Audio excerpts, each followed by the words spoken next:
You're watching K News HD.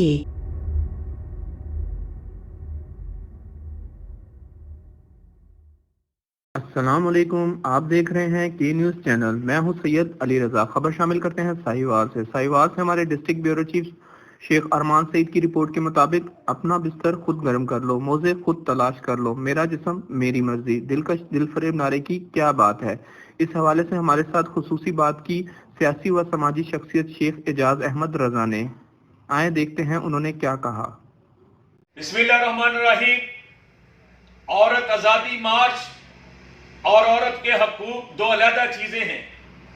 جہاں عورت کو گھریلو تشدد کا نشانہ بنایا جاتا ہے، کم عمری کی شادی پر مجبور کیا جاتا ہے، حق وراثت سے محروم کیا جاتا ہے، گواہی دینے سے روکا جاتا ہے، ووٹ دینے سے روکا جاتا ہے، یا اس کی زندگی کو اجیرن کر دیا جاتا ہے، یا کسی دفتر میں یا کسی ایسی جگہ جہاں وہ ملازمت کر رہی ہے اس کو تنگ کیا جا رہا ہے، تو آئیں ہم سب مل کر عورت کے حقوق کا تحفظ کریں، اپنی ماں، بہن، بیٹی اور رشتہ دار کا تحفظ کریں۔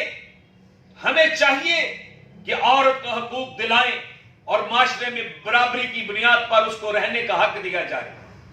مگر یہ طلاق یافتہ عورتیں جن کے اپنے گھر آباد نہیں ہیں، یہ کون سے حقوق کی بات کرتی ہیں کہ موزے خود تلاش کر لو، کھانا میں گرم کر دیتی ہوں، بستر تم گرم کر لو، میرا جسم میری مرضی۔